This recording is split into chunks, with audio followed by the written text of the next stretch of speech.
Hello, welcome back to my new YouTube channel. And today I am very excited to share that I am going to start a new playlist today in which I will be calling few of my optometry colleagues who are working in different domains of optometry, and will be asking them few questions and tips for upcoming juniors who pursue to work in same domain. So without any further delay, I'll invite my first guest, who is more of my best friend actually. So his name is Kushay Dhankot. So me and Kushay Dhankot were batchmates during my undergraduation. And today Kushay is working in one of the best government hospital, which is AIMS Hospital. So without any further delay, let's get started. So welcome Kushay Dhankot. So मेरा जो Thank first you for question inviting me. Thank you our pleasure. So मेरा जो first question है कि आप जो अपना present job experience है वो एक बार मेरे ऑडियंस के साथ शेयर कर लीजिए कि आप अभी कहाँ पे जॉब कर रहे हो। सी राइट नाउ मैं अभी एम्स हॉस्पिटल में जॉब कर रहा हूँ, जो राजकोट में अभी नया नया बना है। ठीक है, तो अभी बेसिकली हॉस्पिटल ही है, क्लिनिकल हॉस्पिटल में। एंड उसका टाइमिंग 8 to 5 रहता है। एंड आफ्टर 5 में अपना खुद का ऑप्टिकल है, वहाँ पे एज एन ऑप्टोमेट्री सर्विस करता हूँ। तो मेरा नेक्स्ट क्वेश्चन आपसे ये है कि आप अपना एक बार ऑप्टोमेट्री एक्सपीरियंस शेयर कीजिए, जो में भी हमने साथ में ही किया था फ्रॉम भारतीय विद्यापीठ यूनिवर्सिटी। तो एक बार आपका एक्सपीरियंस आप शेयर कीजिए। अच्छा, सी भारतीय विद्यापीठ आप सबको पता ही है कि ऑप्टोमेट्री करने के लिए one of the best college है। ठीक है। एंड वहाँ पे मैं अपना experience from the first year शुरू करूँ तो फर्स्ट ईयर में तो ऐसा था कि थोड़ा बेसिक मुझे पता ही था। तो फर्स्ट स्टार्टिंग में सही लगा कि हाँ ये तो आता है, ये तो आता है, क्योंकि मेरा खुद का फैमिली बैकग्राउंड ये है ऑप्टिकल में। तो थोड़ा lens material, frame material, lens कौन से टाइप के आते हैं, वो सब कुछ थोड़ा था। एंड फर्स्ट ईयर में बेसिकली ऐसा ही रहता है कि है न्यूट्रलाइजेशन है, लेंस मटेरियल है, कैसे कैसे टाइप के आते हैं।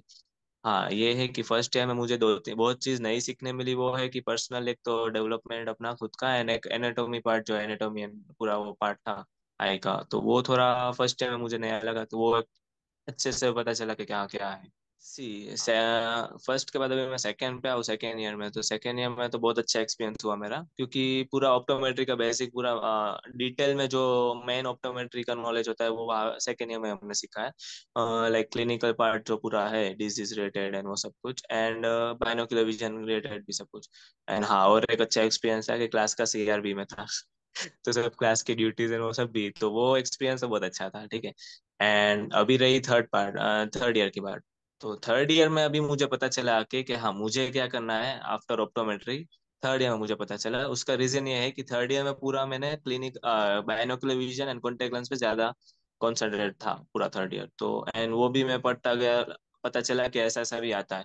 हाँ, एज ए ऑप्टिकल शॉप में जब बैकग्राउंड था, मैंने बोला तो मुझे इतना नॉलेज नहीं था कि हाँ कॉन्टेक्ट लेंस में ये सब की आता है, कि आरजीबी है, स्क्लेरल लेंस है, ऑर्थोकेराटोलॉजी है, वो सब कुछ मुझे नहीं पता था। बट थर्ड ईयर में आके मुझे ये सब कुछ पता चला। हाँ, and one more thing, binocular vision के बारे में बताऊँ तो थर्ड ईयर में आके ही मुझे पता चला है कि हाँ हम भी एज एन ऑप्टोमेट्रिस्ट किसी स्क्विंट पेशेंट को हेल्प कर सकते हैं इम्प्रूवमेंट ट्रीटमेंट एक्सेस। इम्प्रूवमेंट में के लिए हमेशा।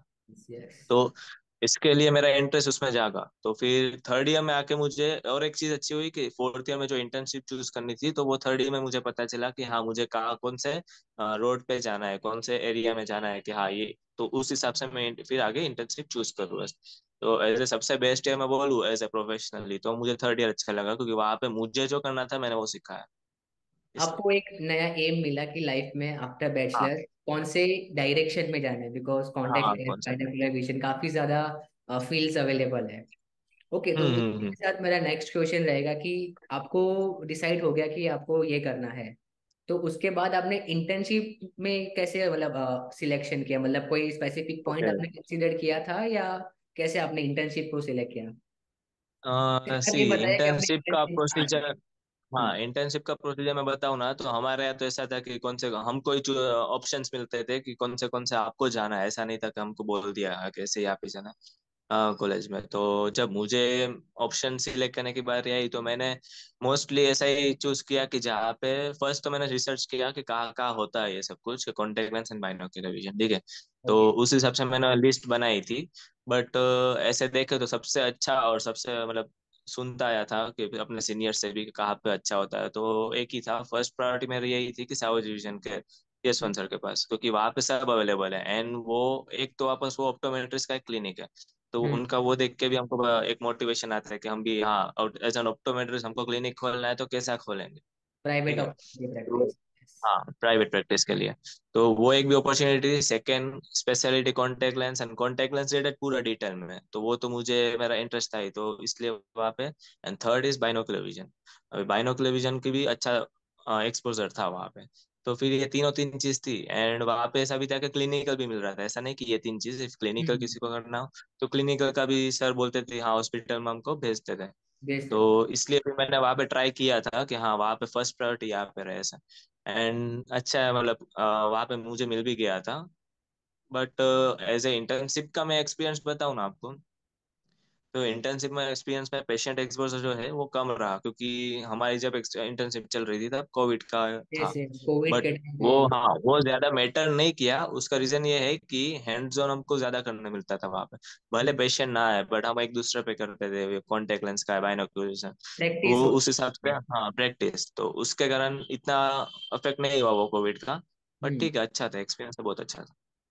ओके, सो ओवरऑल आपको जो भी सीखना था, बाइनोकुलर विजन, हम्म। कॉन्टेक्ट, क्लिनिकल, मेजरली सारे फील्ड्स आपने कवर कर लिए।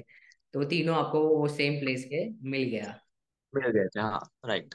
ओके, एंड मेरा नेक्स्ट क्वेश्चन इसमें ऐसे है कि जैसे कि आपने कहा कि अभी आप एम्स में एज एन ऑप्टोमेट्रिस्ट जॉब कर रहे हो, तो उस वो पोस्ट हम्म। के बारे में थोड़ा सा आप शेयर कीजिए कि आपका शेड्यूल कैसा रहता है, कि आप मॉर्निंग में आपका रूटीन रहता है, कौन कौन से टास्क होते हैं जो एम्स हॉस्पिटल आपसे एक्सपेक्ट करते हैं, ना आपका वहाँ पे लोगों के साथ रिलेशन कैसा है, जो फेलो डॉक्टर्स है या फिर जो भी रिसेप्शनिस्ट, वो हम्म। थोड़ा सा आप शेयर कीजिए। Okay, okay. सी, मैंने जब ज्वाइन किया ना, तब एम्स हॉस्पिटल जो था वो जस्ट स्टार्ट हुआ था। मैं जब ज्वाइन किया ना, तब उस दिन से उसका ओपनिंग सेरेमनी था, ऐसा समझो। ओके, ठीक सो है, तो मेरे फर्स्ट डे स्टार्टिंग, आपने स्टार्ट किया। फर्स्ट डे था, हाँ।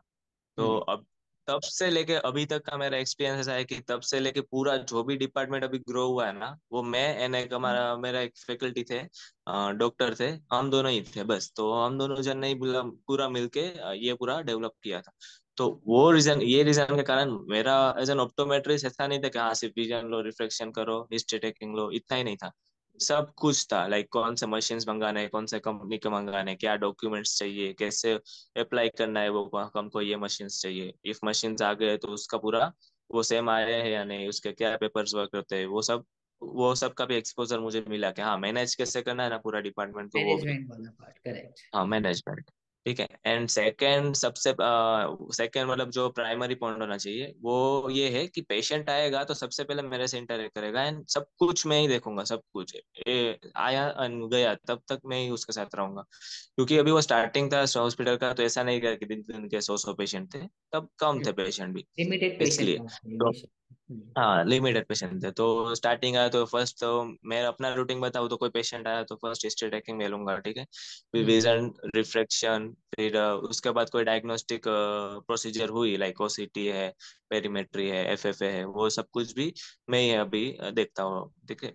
और उसके बाद वो फिर पूरा रिपोर्ट हो जाए, फिर मैम देख ले, पूरा ट्रीटमेंट समझा दे मैडम। उसके बाद जो आफ्टर ट्रीटमेंट काउंसलिंग जो पेशेंट का होता है, कुछ भी हो, मोस्ट तो वो भी इम्पोर्टेंट। मैं ही देखता हूँ। तो उस रिलेटेड भले, हाँ, वो है कि स्टार्टिंग में पेशेंट एक्सपोजर नहीं था, बट जो पेशेंट हैंडलिंग था वो पूरा मैंने अच्छे से वहाँ पे मुझे सीखा है ऐसा। एंड वो इसलिए मैं ये चीज में इसलिए कॉन्फिडेंट रहा, क्योंकि मैंने इंटर्नशिप जहाँ से किया था वहाँ पे भी सेम सिस्टम थी कि हाँ, कि पेशेंट आया तो मैंने अभी हैंडल किया पूरा, तो फिर मैं पूरा उसका लास्ट तक मैं ही देखूंगा, ऐसा नहीं कि कोई बीच में आएगा, तो पूरा लास्ट तक काउंसलिंग जो है वो मैंने ही दिया था। एंड वहाँ पे यशवंत सर के वहाँ पे ऐसा है कि सर हमको पूरा एक्सपोजर देते हैं कि हाँ, तुम ही देखो, कुछ भी डाउट हो तो मुझे बोलना है ऐसे। तो पेशेंट से इनकेस फोन पे भी बात करनी हुई आफ्टर दैट, तो वो भी हम ही देखते थे ऐसे। तो उस वो एक्सपीरियंस हुआ था, इसलिए यहाँ पे मैं इतना अच्छे से कर पाया इजीली था। कर पाए, तो ओके। हाँ। तो यहाँ पे एज एन ऑप्टोमेट्रिस्ट, हाँ, वो है कि हर जगह एज एन ऑप्टोमेट्रिस्ट का जो रोल है अलग अलग रहता है। एंड वो हम्म। फैकल्टी पे भी डिपेंड रहता है, जो डॉक्टर रहता है। हमारे यहाँ डॉक्टर थे तो उनको ऑप्टोमेट्रिस्ट की जो रिस्पेक्ट थी उनको बहुत ज्यादा थी, तो उनको पता था कि हम क्या क्या कर सकते हैं। तो इसलिए उन्होंने मुझे ये सब कुछ दिया था कि हाँ, तुम ये कर लो, तुम ये कर लो, ऐसा। दूसरे जगह पर फिर अलग अलग रहता है वो तो। बट कुछ है, मुझे लगता है यहाँ पे एक इम्पोर्टेंट पॉइंट है कि आपका जो स्किल्स है वो ज्यादा इम्पोर्टेंट है हम्म। कि आप किस तरीके से काम हाँ करते हो। क्योंकि आपका अगर वर्क परफॉर्मेंस अच्छा है तो कोई बात नहीं, आपके सीनियर्स आपको अलाउ करने ही वाले हैं। तो वो हाँ, मेजर। वो है कि वो एक बार हाँ, वो ट्रस्ट। वैसा भी नहीं था कि वो जब हाँ ये मशीन्स करने के लिए आए, हाँ वो है कि मुझे एक्सपोजर ये कुछ नॉलेज नहीं थी, तो वो बोलते कि नहीं मैं कर लेता है ऐसे ऐसे, बट हाँ वो है कि अपने पास स्किल होंगी, हम लोग स्किल्स होंगे। कॉन्फिडेंट रहेंगे कि हाँ। मैडम मैं कर पाऊंगा, ठीक है मैं कर लूंगा, yes, तो फिर वो डॉक्टर पूरा छोड़ देंगे, हाँ तुम कर लो कोई yes, बात नहीं, और वो कॉन्फिडेंटली छोड़ेंगे। बट हाँ वो है yes, कि हमारे पास स्किल नहीं है तो फिर स्किल्स वो होनी चाहिए। Yes, yes. ओके। ओके, सो मेरा नेक्स्ट क्वेश्चन कुछ है आपसे ये है कि अगर कोई फ्रेशर है या कोई जूनियर है जो अभी फोर्थ ईयर में इंटर्नशिप में है, और वो उसको एम्स में स्पेसिफिकली अप्लाई करना है मे बी नेक्स्ट ईयर या अपकमिंग ईयर्स में, तो वो कैसे अप्लाई करे? मतलब क्या प्रोसीजर रहती है? आपने कैसे अप्लाई किया था, मतलब हाँ स्पेसिफिकली मैं वही एम्स बोलने के वाला था कि लिए? इसका आंसर है ना, मैं अपना खुद का एक्सपीरियंस शेयर करके वो बताऊंगा आपको। Sure, sure. कि जब मेरा पूरा ये इंटर्नशिप पीरियड खत्म हुआ, ये बैचलर पीरियड खत्म हुआ ना, तो फिर मैं यहाँ पे आया था, तो मैं ऐसा नहीं कि मैं नेक्स्ट डे मुझे पता चल गया था, ऐसा कुछ नहीं था। मैं बहुत हॉस्पिटल में भी गया था, प्राइवेट हॉस्पिटल्स क्लिनिक सब जगह गया था अप्लाई करने। बट एक बार मुझे यार ऐसे हुआ कि एक बार गवर्नमेंट में भी ट्राई करते हैं, एंड घर वाला ने भी बोला था कि हाँ गवर्नमेंट में क्यों नहीं करते ऐसे। ऑब्वियसली। तो फिर मैं राजकोट का जो सिविल हॉस्पिटल रहता है जो गवर्नमेंट का रहता है, तो वहां पे मैं अप्लाई करने गया था, ऐसा नहीं था कि एम्स में, क्योंकि तब ऐसा नहीं था कि एम्स शुरू होने वाला, मुझे नहीं पता था। तो मैंने गवर्नमेंट सिविल हॉस्पिटल में गया तब, तो वहां पे जाके मैंने जो हॉस्पिटल थी वहां पे अंदर गया, एंड उनसे बात किया कि ऐसे ऐसे मुझे अप्लाई करना है, तो उन्होंने फिर मुझे डॉक्टर के पास भेजा था, उनको भी पता नहीं होगा इसलिए। तो फिर मैंने डॉक्टर से बात किया, तो डॉक्टर ने बोला कि आप ऐसा कुछ है नहीं कि आपको ऑप्टोमेट्रिस्ट से अप्लाई करना है, तो ये गवर्नमेंट के थ्रू तो नहीं है, बट ऐसा कोई कॉन्ट्रैक्ट, एक थर्ड पार्टी कंपनी बोलते हैं जिसको, वो कंपनी ऐसे कॉन्ट्रैक्ट एम्प्लॉयज जो होते हैं ना वो प्रोवाइड करती है सब गवर्नमेंट, ये यूनिवर्सिटी है ऐसा बोले उसको। ठीक हम्म। है। तो उन्होंने मुझे उनका रेफरेंस दिया कि हाँ वहाँ पे जाके आप पूरा अप्लाई करो। तो मैं वहाँ पे गया, तो वो MJ सोलंकी, चलो सबको जो उसका नाम है, तो MJ सोलंकी की कंपनी में वहाँ पे गया, एंड वहाँ पे मैंने पूरा अपना डॉक्यूमेंट्स एंड वो सब कुछ दे दिया, एंड मैं आ गया था। फिर थोड़े दिन के बाद मुझे उन कंपनी से फोन आया था कि हाँ ये सिविल में तो ठीक है बट आपको एम्स में चाहिए, क्योंकि एम्स का भी पूरा जो हैंडलिंग था कॉन्ट्रैक्ट एम्प्लॉयज का, बेस्ट एम्प्लॉय का, तो वो ही कर रहे थे। तो उनको भी वहाँ पे वैकेंसी थी। तो उनका फोन आया कि आपको एम्स में ये चाहिए, तो वैकेंसी है सर ऐसे। तो मैंने कहा कि ठीक है, एम्स में मिल रहा तो क्यों नहीं लेंगे हम लोग ऐसा। तो फिर दैट्स एम्स में मैंने वो एग्री करा, इंटरव्यू दिया, एंड फिर एक्सेप्ट हो गया था। तो मेरी ऐसे एंट्री थी एम्स हॉस्पिटल में, ठीक है। अभी आप कोई फोर्थ ईयर वाला होगा, ये तो मेरा ऐसा बोले लक है, तो मतलब डेस्टिनी पूरा। बोले अलग हो, तो मैं यस, आ यस। गया ऐसे उसमें। ओके। ठीक है, तो अभी एज ए फ्रेशर कोई होगा उसको अप्लाई करना है। एंड बहुत जन ने मुझे पूछा भी है फोन करके कि भाई हमको भी करना है तो कैसे करें ऐसे। तो फर्स्ट ऑफ ऑल आपको जो ये थर्ड पार्टी कंपनी होगी उसका फाइंड करना पड़ेगा, या वो नहीं कर पाते तो आपको जिस हॉस्पिटल में जाना है उस हॉस्पिटल में जाके पूछना पड़ेगा कि हमको ऐसे अप्लाई करना है ये पोस्ट के लिए, तो कहाँ करें। तो वो गाइड करेंगे, हाँ ये कंपनी है यहाँ पे उसके ऑफिस है, आप वहाँ पे जाके पूछ के आओ वैसे। ये ओके। एक वन वे है, ठीक है। एंड सेकेंड वे है कि थ्रू गवर्नमेंट करना हो, तो आई थिंक गवर्नमेंट में तो अभी अपना ऑप्टोमेट्रिस्ट की कोई वैकेंसी निकलती नहीं है, क्योंकि अभी रजिस्टर्ड नहीं हुआ। बट अभी आगे जाके होने वाला तो है ही, क्योंकि एलाइड हेल्थ केयर बिल में अभी रजिस्टर्ड हो गया है, तो 1-2 साल में होना चाहिए। आई डोंट नो, टाइम ज्यादा भी हो सकता है कम भी हो सकता है, ठीक है। कुछ बट बता। इन केस गवर्नमेंट में जब भी वैकेंसी आती है ना, तो आप लोग कहीं पे कोई भी एम्स ले लो, और एम्स राजकोट, दिल्ली, रायपुर, जोधपुर, कोई भी ले लो, उन सब की अलग अलग खुद की वेबसाइट्स रहती है, ठीक है। वहां पे वेबसाइट में जाके आप देखोगे ना, तो वेबसाइट में एक कॉलम आता है रिक्रूटमेंट करके, या तो जॉब्स करके, या तो वैकेंसी, जहाँ पे वो लोग ऐसे एडवर्टाइज करते हैं कि हमको ये नीड चाहिए, ये एम्प्लॉय की जरूरत है, ठीक है। अभी आप वहां पे सपोज गए, चलो रिक्रूटमेंट हमने देखा, रिक्रूटमेंट के लिए हमने सिलेक्ट किया, तो उसमें लिस्ट आएगी बहुत सारी। तो अभी उसमें हमको देखना है कि टोटल 2 कैटेगरी रहती है मुझे जितना मालूम है, एक group A and group B and C, ठीक है। And group A is for faculty increment, like faculty में कौन कौन आते हैं, डॉक्टर्स, जब असिस्टेंट प्रोफेसर एंड वो सब। Okay. And group B and C जो है ना, वो नॉन फैकल्टी ग्रुप है। नॉन फैकल्टी ग्रुप मतलब कोई स्टूडेंट्स के साथ उनका रिलेशन है, स्टूडेंट के साथ नहीं, सिर्फ पेशेंट ही है। फैकल्टी में क्या रहता है कि उनको ये पूरा डिपार्टमेंट में पेशेंट तो देखने ही होते हैं, बट साथ में स्टूडेंट्स को भी पढ़ाना पड़ता है। बट हम लोग का जो पोस्ट है वो नॉन फैकल्टी में आएगी, वो है ग्रुप बी एंड सी। तो उसमें आप रिक्रूटमेंट के अंदर जाओगे ना, तो उसमें लिखा होगा कि advertisement for group B and C employees, ऐसा। तो आप वहां पे क्लिक करोगे तो वहां पे आपको देखना पड़ेगा कि हमारी पोस्ट है या नहीं। नहीं है। इनकेस वहां पे निकली तो वहां पे ही सब कुछ मेंशन रहेगा कि हाँ ये इतनी पोस्ट है, इतनी सैलरी रहेगी, ये सब कुछ है, वो सब कुछ वहां पे ही मेंशन रहेगा। ओके। ठीक है। सो कुछ ही जैसे कि मैं एक समराइज कर लेता हूँ जो भी स्टेप्स आपने बताए मेरे व्यूअर्स के लिए। कि सबसे पहले जो भी सिटी में आपको जॉब चाहिए, like AIIMS Delhi for example, तो आपको वहाँ पे पर्सनली जाके इंक्वायरी करनी पड़ेगी, क्योंकि मोस्टली ऑनलाइन चीज़ें नहीं बताएंगी। ओके, तो ये फर्स्ट पॉइंट होगा कि इंक्वायरी आपको पर्सनली करनी पड़ेगी वो स्पेसिफिक हॉस्पिटल में।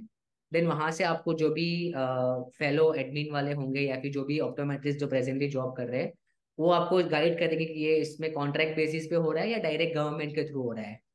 तो अगर कॉन्ट्रैक्ट बेसिस पे हो रहा है तो आप वो कंपनी को डायरेक्ट अप्रोच करिए, कि जैसे कुछ है के लिए एक एक्स कंपनी थी वैसे। तो वो कंपनी में जाने के बाद मतलब जो कॉन्ट्रैक्ट आपको मिलेगा उससे आपको डायरेक्टली जॉब मिल सकती है। कुछ ही मेरा एक लास्ट क्वेश्चन आपसे ये है, जो आपने मेंशन भी किया था बीच में कि as a fresher starting salary point कितनी होगी, because that is what is important at the end of the day. कि जो भी एम्स हो वो सब तो है ही, पर what is the expected salary, may be exact amount तो हम नहीं पूछ सकते, बट रेंज आप बता सकते हो तो प्लीज। सी हम सबको पता तो है कि क्लिनिकल पार्ट में एज एन ऑप्टोमेट्रिस्ट आफ्टर जो फ्रेशर है उनको थोड़ा कंपेयर टू ऑप्टिकल पार्ट थोड़ा कम मिलता है, ठीक है। ओके। बट एक एडवांटेज जो रहेगा यहाँ पे गवर्नमेंट में आप आएंगे, वो एडवांटेज जो रहेगा वो उसका ये है कि इंक्रीमेंट जो रहेगा ना वो उसका हर साल या हर 6 मंथ, जैसे मेरा है हर 6 मंथ पे अभी स्टार्टिंग में हो रहा है, तो अभी मेरा इंक्रीमेंट। हुआ भी है। ऐसा ऐसा नहीं है कि मैं अभी बातें बोल रहा हूँ, मेरा हुआ भी है, इसलिए मैं अपने एक्सपीरियंस से ही बोल रहा हूँ कि हम्म। मेरे यहाँ पे हर 6 मंथ पे इंक्रीमेंट हो रहा है, ठीक है। अभी कोई कोई दूसरी जगह जो होगी वो कंपनी का 1 साल होगा, बट ये गवर्नमेंट का है, तो वो कंफर्म है कि आपका 1 साल में तो इंक्रीमेंट होने ही वाला है। तो अभी आपके सपोज स्टार्टिंग अराउंड 20 to 25 के बीच में ही रहेगा, ऐसा नहीं है कि बहुत कम भी होगा बहुत ज्यादा भी, ऐसा नहीं, स्टार्टिंग वो लोग का ऐसा ही होगा। अभी ओके। मेरा इतना हुआ था इसलिए मैं बोल सकता हूँ आपको। दूसरे कंपनीज में आप जब बोलोगे तो उसका जो क्राइटेरिया होगा वो उस हिसाब से बताएंगे। ठीक ओके। है। अभी ये 24 सपोज हमने एक अमाउंट देखा, तो ये 24 को 30 होने में ज्यादा साल नहीं लगेंगे, इफ गवर्नमेंट जॉब होगी तो। कॉन्ट्रैक्ट बेस की बात कर रहा हूँ मैं, ठीक है। एंड ऐसे गवर्नमेंट मिल रहा है, डायरेक्ट गवर्नमेंट थ्रू ही मिल रहा है, तो फिर हमको बात ही नहीं करनी पड़ेगी सैलरी की, वो तो सिक्सटी बहुत ही सिक्सटी फाइव उतना 60 अराउंड 60 स्टार्टिंग रहती है। एज्यूम कर सकते हैं हम लोग। मतलब वो हाँ एक्सपेक्टेड रेंज रहता है स्टार्टिंग। तो हाँ, वो सर वो मतलब वो मैंने बैचलर्स सिक्सटी के लिए सिक्सटी फाइव रहेगी। इसलिए बोला। हम्म। हाँ, मतलब बैचलर्स के लिए रहेगी या मैंने उसमें 60 मास्टर्स ऑफ ऑप्टोमेट्री भी कंपलसरी चाहिए, मतलब उसमें मिनिमम एजुकेशन क्राइटेरिया कितना है? इसमें ऐसा कोई मिनिमम क्राइटेरिया नहीं है, कंपनी ने ऐसा कुछ बोला भी नहीं है कि ऐसा कुछ है, ठीक है। एंड हाँ, बट ये है कि आपके साथ किसी दूसरे ने अप्लाई किया है, उन्होंने मास्टर किया होगा, तो फिर पॉसिबल है कि हाँ उनका वो लोग पहले कंसिडर करेंगे कि हाँ ये लोग ने मास्टर किया है, तो उनका उस हिसाब से मैटर करता है मास्टर, ऐसे। और ऐसा कुछ मिनिमम क्राइटेरिया नहीं है ऐसा। नहीं है। ओके। ओके कुछ हम्म। है, तो थैंक यू सो मच, आपने ये टाइम और अपना जो एक्सपीरियंस है वो शेयर किया मेरे व्यूअर्स के साथ। अगर कोई व्यूअर्स को आपको अप्रोच करना हो तो वो कैसे कर सकते हैं, मतलब आपका मेल आईडी हम्म। मैं कमेंट डिस्क्रिप्शन बॉक्स में रख देता हूँ, तो कुछ भी हुआ तो आप डायरेक्टली कुशई से हाँ ठीक है। कर सकते हैं। इवन कुशई ज्यादा इंस्टाग्राम पे भी एक्टिव नो रहता इशू नो इशू, मैं भी आपको भी शेयर कर दूंगा, हाँ। है। यस यस, और तो इंस्टाग्राम में दोनों भी, मैं मेरा। इंस्टाग्राम आईडी भी दे सकते हो आप एक्चुअली। यस यस, तो वो दोनों मैं डिस्क्रिप्शन बॉक्स में रख दूंगा। Okay, so thank you. ठीक है।